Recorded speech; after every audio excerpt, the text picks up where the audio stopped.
Ini salah satu dari kisah favorit saya tentang berdamai dengan takdir. Ada sahabat Nabi Muhammad namanya Sulaim. Nama aslinya Ghuwaisa.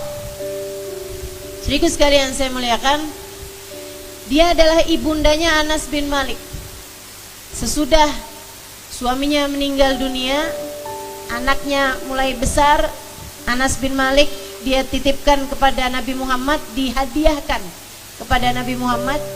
Dia pun menjanda, cantik, pandai.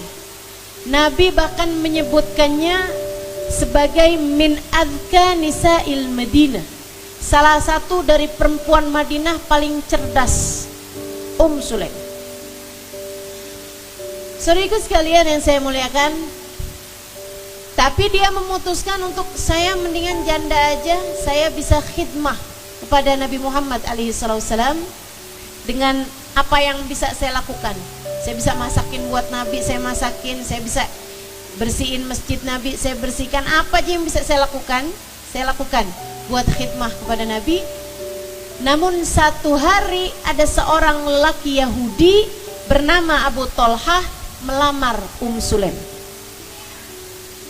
Abu Tolhah kebetulannya adalah seorang laki-laki Yahudi yang kaya raya. Sulaim berpikir, kalau saya menerima lamaran Abu Tolhah, namun mensyaratkan tentu saja dia harus masuk dalam agama Islam, ini keislamannya Abu Tolhah bisa sangat bermanfaat bagi Islam, bermanfaat bagi Nabi Muhammad. Bisa ikutan bantuin Islam, waktu itu masih baru awal-awal. Jadi sekalian masih sangat perlu dana untuk bisa menjayakan Islamnya dari sisi finansial. Akhirnya Sulaim kemudian menerima lamaran Abu Tolhah dengan persyaratan Islam. Abu Tolhah pun kemudian mau masuk ke dalam Islam, dan tentu saja karena ia dalam didikan langsung Nabi Muhammad, imannya pun juga luar biasa cepat naiknya. Cuman masalahnya setahun 2 tahun menikah tak kunjung diberi anak.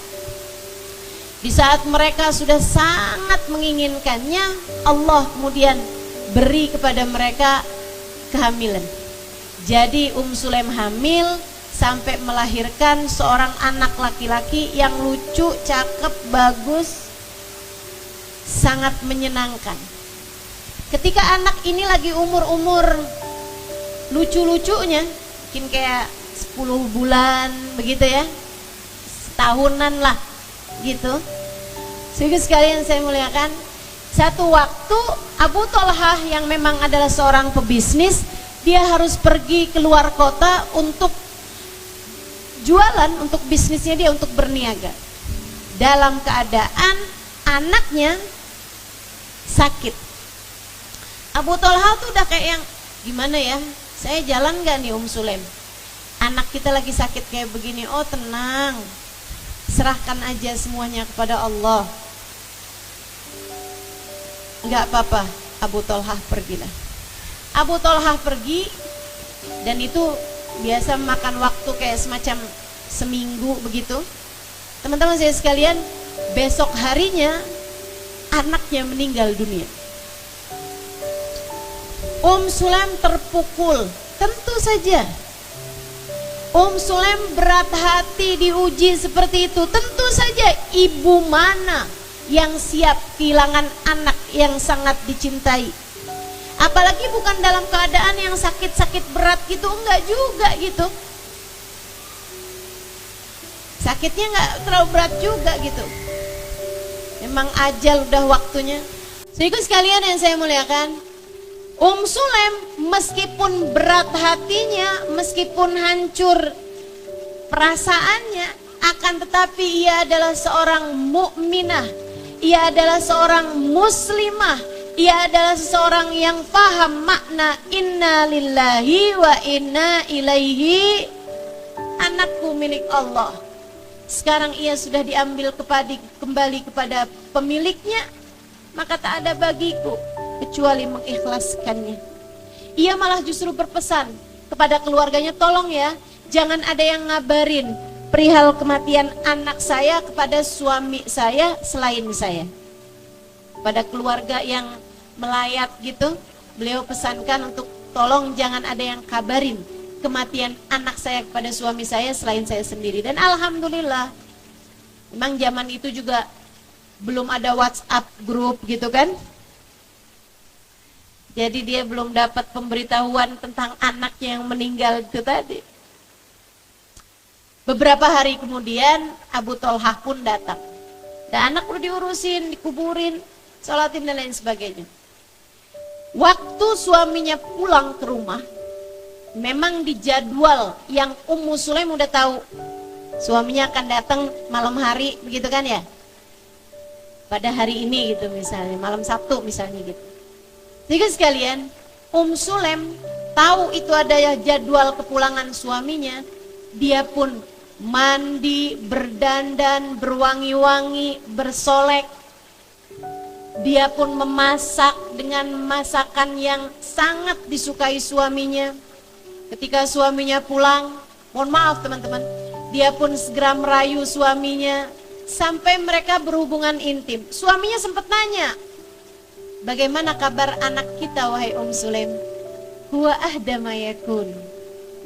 Huwa ahda ma yakun. Alhamdulillah. Alhamdulillah anak kita dalam keadaan paling tenang. Sekarang dia sudah tenang, alhamdulillah. Suaminya pikir sekarang udah jauh lebih tenang, artinya udah sehat begitu kan. Jadilah ketika istrinya mengajak ke atas tempat tidur gitu ya, mereka pun melaksanakan apa yang biasa dilaksanakan oleh suami istri. Habis selesai kemudian mereka mandi, habis selesai mandi Sulaim hangat-hangatkan makanan, mereka pun makan berdua dengan lahap sampai ketika Abu Thalhah sudah kenyang secara zahir dan batin. Ini sampai dipikirkan sama Sulaim waktu yang paling tepat menyampaikan kabar duka. Bu, Kak, Dek, kita kadang menyampaikan kabar duka nggak mikir-mikir orangnya udah makan apa belum, kan begitu?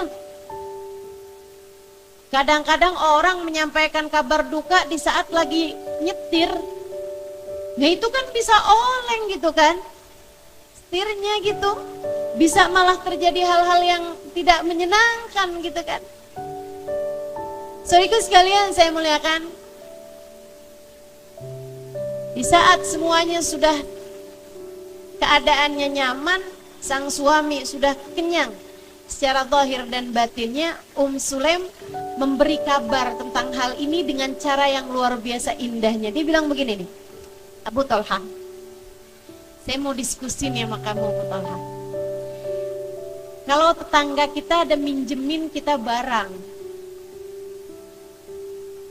habis berapa lama diambil balik tuh barang, balikin gak ya Abu Thalhah? Abu Thalhah dengan santai bilang, ya balikin lah, Sulaim bukan punya kita. Tapi saya udah terlanjur sayang sama tuh barang Abu Thalhah.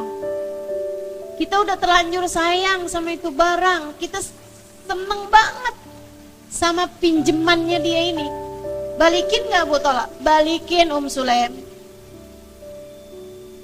Boleh berat hati nggak balikinnya? Ya nggak boleh lah, bukan punya kita Sulaim, balikin. Dengan ikhlas, dengan rela. Kenapa gitu Abu Thalhah? Kan saya sayang banget, karena bukan punya kita. Itu hanyalah titipan, kalau diambil balik harus dikembalikan. Abu Thalhah, apalagi bukankah anak kita adalah titipan dari Allah? Maksud kamu, ia sudah diambil kembali oleh pemiliknya wahai Abu Thalhah. Sih, mintalah pahala dari Allah dan relakanlah. Abu Thalhah marah. Dia berdiri, kemudian bilang, jadi maksud kamu dari tadi anak kita tuh meninggal, dan kamu bisa-bisanya masak, kamu bisa-bisanya dandan, Kamu bisa-bisanya ngajak saya ke tempat tidur. Dasar perempuan gak punya hati kamu Sulaim. Abu Thalha keluar, dia banting pintu. Dia keluar dari rumah, bingung mau kemana nih. Dia pun pergi ke masjid Nabi Muhammad SAW. Mungkin jam 11 malam, mungkin jam 12 malam. Malam udah larut, gak ada sesiapa pun di masjid. Dia bolak-balik, mau ngetuk pintu rumah Nabi, gak jadi lagi. Adab Abu Thalha, adab. Para sahabat sangat menjaga adab. Meski dalam keadaan seperti apapun, dalam keadaan kacau, galau, gelisah yang luar biasa semacam apapun, tak akan pernah mereka mengganggu baginda Nabi besar Muhammad sallallahu alaihi wasallam. Mudah-mudahan Allah ajarkan kepada kita adab yang bagus. Teman-teman saya sekalian saya muliakan, jadi Abu Thalha udah mondar mandir di dalam masjid sampai nungguin waktu subuh. Sahabat-sahabat mulai berdatangan. Ketika Bilal naik ke atas menara untuk adzan, baru kemudian Nabi Muhammad keluar dari rumah beliau. Tentu saja beliau tahajud dan sebagainya di dalam rumah. Beliau kemudian keluar biasanya sesudah adzan berkumandang. Sehingga sekalian pas beliau keluar langsung Abu Thalha nyamperin beliau. Ya Rasulullah, inna Sulaim qasiyatul qalb. Rasul, ternyata si Sulaim itu keras hatinya Rasulullah. Nabi sangat kenal sama Sulaim, teman-teman sekalian. Anaknya Anas bin Malik yang khidmah kepada Nabi besar Muhammad sallallahu alaihi wasallam. Jadi Nabi tahu banget kalau Sulaim itu enggak keras hati. Gimana ceritanya Abu Thalha? Ya Rasulullah, saya baru datang tadi malam dan ternyata anak kita tuh udah meninggal ya Rasulullah. Sulaim bukannya ngasih tahu kalau anak kita tuh udah meninggal, dia malah dandan, dia ceritain tuh semuanya tuh. Nabi dengerin aja sambil senyum. Habis selesai Abu Thalha cerita, Nabi malah justru nanya, kayak godain gitu. Kata Nabi gini, awak jadi ya Abu Thalha, adakah tadi malam kamu sempat berhubungan badan dengannya wahai Abu Thalha? Iya Rasulullah, saya nggak tahu.